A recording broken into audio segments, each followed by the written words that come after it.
This is the Kitchen Sink WP Podcast, episode 246. I program my own computer. We have a server crash. 404 error. Page not found. Links aren't working. System is crashing. System is crashing. System is crashing. Your old HTML website. Barely alive. We have the technology. We have WordPress. A new website. Better than it was before. Better. Stronger. Faster.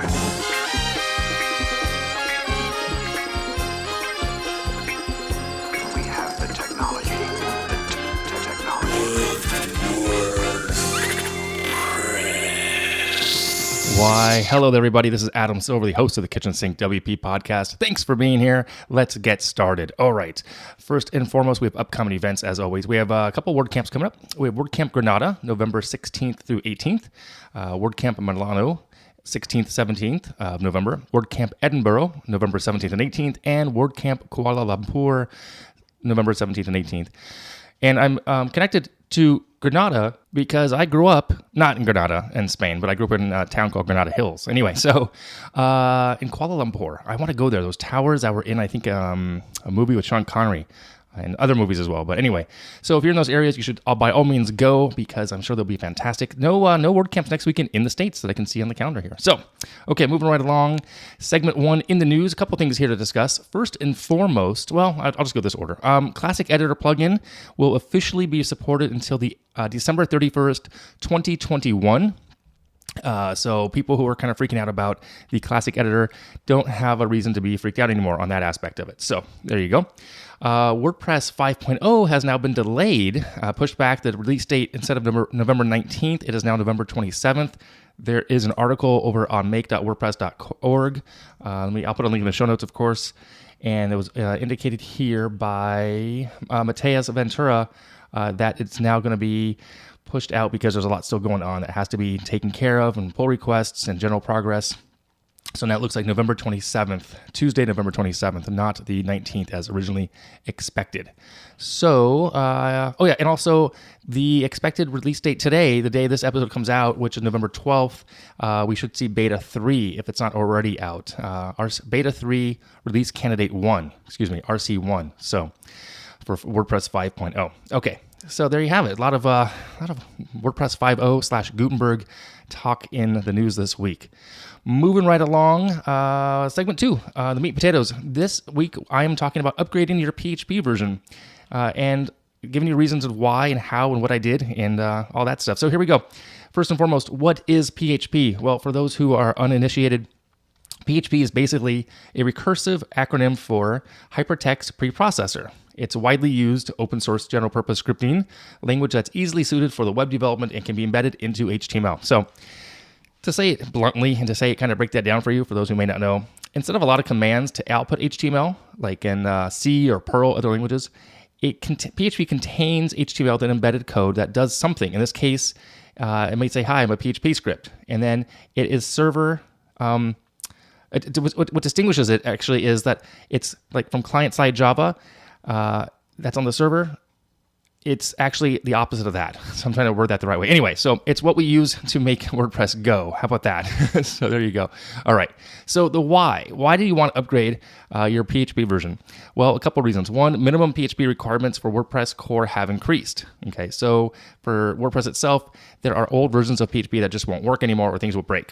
Number 2, PHP 7 is faster, more secure, and significantly more resources and efficient than older versions. So, for example, PHP 7 can handle twice as many visitors as PHP 5 can. Okay.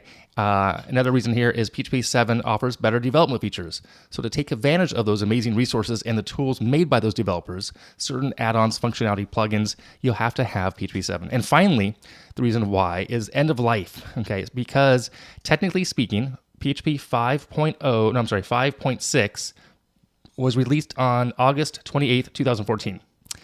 It was active until January 19th, 2017, actively supported.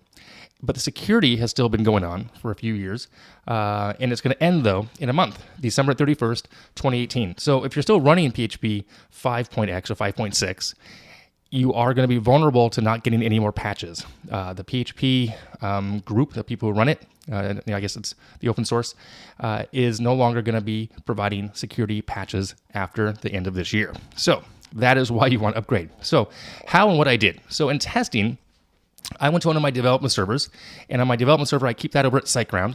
And I've mentioned that in the past, but I use a multitude of different services and hosting companies because I'm crazy that way. So SiteGround is where I do all my development. And I'll talk about some other hosts at the end of this as well. I logged in, and within cPanel, I found PHP version manager. Okay. And in SiteGround, I found the PHP version was mostly running on across all my sites, actually, 5.6.30. Okay, so I picked one of my sites that I wanted to test, something that I wouldn't be too concerned about if I mucked it up. Of course, I did make a backup first, okay, and then I installed the PHP Compatibility Checker plugin. So that plugin is free. It's made by WP Engine, so thanks to them for that. And then I ran that tool. So it's under Tools in the dashboard, and it scans a site for 7.0, 7.1, 7.2. So I said scan site. Actually, what it does is it's going to scan my plugins to see what might break. Okay, so I scanned only the active plugins and themes. You could scan all the plugins and themes, but I just want to go active anyways. And the results took a bit of time. And this site in question was running Beaver Builder and some add-ons there as well. And it came back with a nice results page. It told me that the child theme was compatible, the themes compatible, Beaver Lodge modules compatible, themer compatible with an update available. What else? WordPress reset, also compatible with an update available, and Beaver Builder additions, WPD, was also compatible. So it gave me all this information about what was compatible. Everything, for the most part, was that I'm running on that one site. Pretty low overhead on that site. But if you're running WooCommerce, if you're running a membership or EDD, you're going to want to make sure, on a bigger scale, make sure everything's going to work with you before you do an upgrade there. Okay, so again, I went to SiteGround, checked the version, and then I went back to the site, logged in, and installed that plugin, ran it through a test, and got the report. Pretty interesting. And actually, on that report in the WP Engine plugin, you can actually share that report as well with other people. You can get a URL. It's kind of neat. It's kind of a nice little plugin, well made. Okay, so back to the cPanel. And you can go on SiteGround. I went to PHP version manager within cPanel, and I can go and look per directory, the installations, and I could change them. And the options were PHP 5.538, 5.638. That was the system default, even though in this question on that one site was running 5.630.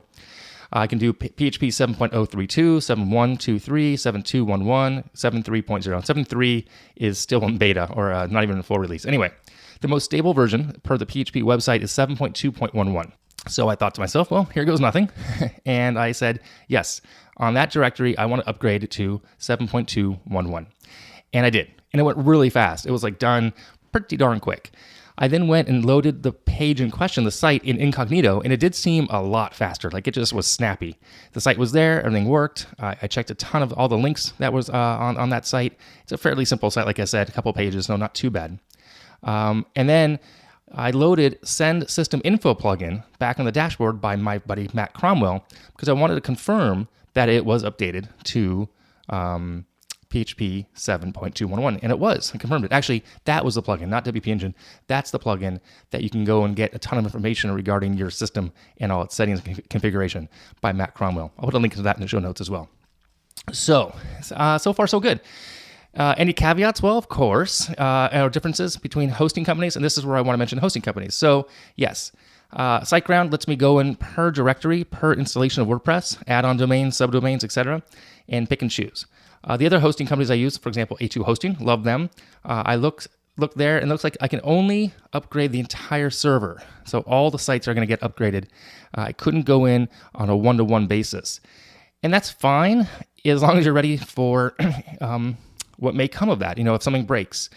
And how many sites do you have there? If you have one site, not a problem. If you have 10, 15, 20, make sure you back them all up. Back them up even if you only have the one, of course. But keep that in mind. WP Engine already has PHP 7 running across the board by default. I'm not sure when they did it, but I'm sure a while back they went ahead and did it at a root level, tested it, and they run a backup and they run staging. So if they had a problem when they did it for you, they could roll back and fix it on your behalf or let you know what was going on. And I checked also Pressable, another friendly hosting company. They are running 7.032. There was no way to go old, no way to go backwards if you wanted to, and also looks like no way to go forward to a 7.2 that I could see. So what's your next tier? Well, check to see if your hosting server is running the latest version by default, like 7.211. See if you can update it yourself or ask them to update it for you, because you will get benefits there. Speed alone is worth the time to do this. And make the plan to do so. Make sure you have a backup and go that way. Okay, hope that's helpful. PHP 7 versus PHP 5. Remember, security support lasts until December 31st, 2018. That's why you want to take a look at this sooner than later. All right, moving on, segment 3, tip and tool of the week. This week, I want to call out an article. It's actually a video post and a written post by my friend Jennifer Bourne from Bourne Creative. She has a post called Client Management versus Project Management. And I didn't see this the first time it came out. It was July 20th, 2018.